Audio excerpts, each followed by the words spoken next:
Hello, I'm Joe Orlandino, and welcome to Lens on Cosenza. Today, I'm exploring the whole concept of being an expat, an expatriate to be precise. The dictionary's definition of an expatriate is someone who is currently living in a foreign country outside of that person's country of citizenship. Well, I have dual citizenship, so I don't know where that places me. But with my limited and ever-evolving language skills, I guess you can say I'm comfortable with the expat label. For people like myself who find the whole concept intriguing, there are loads of online resources to educate and enlighten you on the entire process. There's expatexchange.com, International Living Magazine, and Expatia. That's EXPATIA, just to name a few. I would, however, suggest starting your journey looking into numbeo.com. That's NUMBEO.com. Numbeo is a platform, a website that you can do a city-by-city comparison of the cost of living. It allows you not only to find the city of your choice that you're thinking of moving to, but to also compare that city with the city or general area you currently reside in, or just compare cities worldwide, city to city. And the breakdown is pretty granular, covering just about everything that would be in a normal household budget. Even breaks down by some of the more popular brand names too. Pepsi, Coca-Cola, McDonald's, Marlboro cigarettes, Nike footwear. Anyway, back to the expat thing. I've been wrestling with the concept of home. What is home exactly?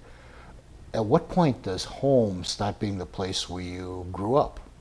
At what point does that place you spent a few decades living in stop being home?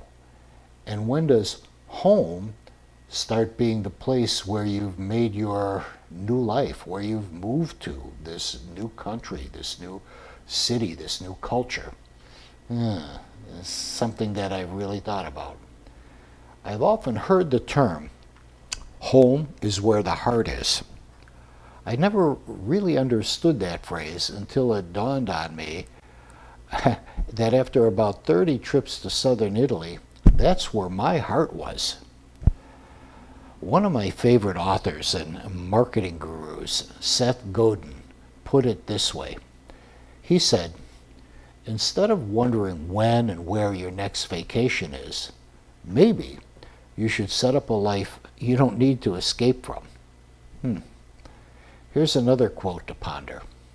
Our homes are not defined by geography or one particular location, but by memories, events, people, and places that span the globe. That one is by the author Marilyn Gardner. I think the biggest issue that faces people considering relocating to a foreign country is risk. Indeed, getting out of one's comfort zone involves risk, and becoming an expat, the word, the term, risk is writ large.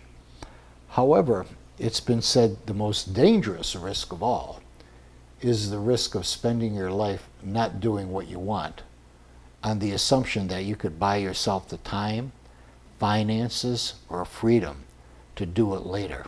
That is an interesting thought indeed. The reasons people move abroad will differ from person to person.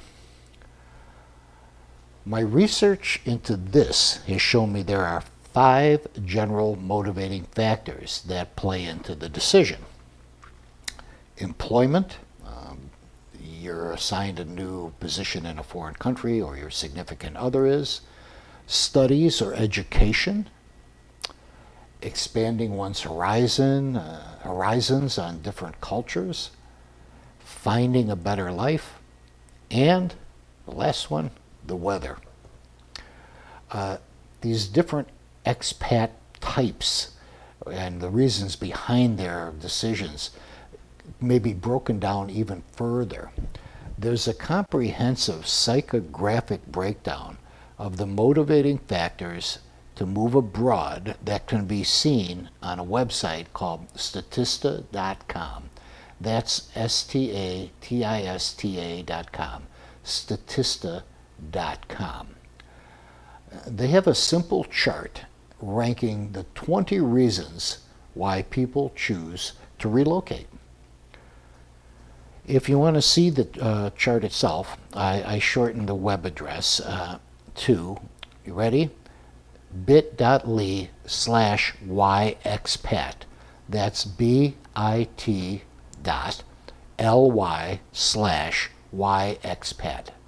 bit.ly/yexpat. Now for us, Lucia and I, it boils down to a better quality of life. So, again, expats, why leave to live in a foreign land? I said I've given it a lot of thought, and I mean a lot of thought. The question for many expats is, why am I choosing this path?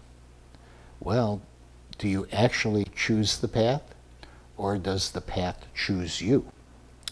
So, in conclusion on this subject of expats, it brings me back to a line that Bertolt Brecht wrote. Lucia used this line in her feature film, 1 Year Later.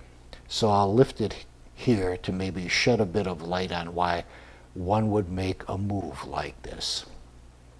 Brecht looks at life's big, what are we doing, why are we here questions, and replies in this way.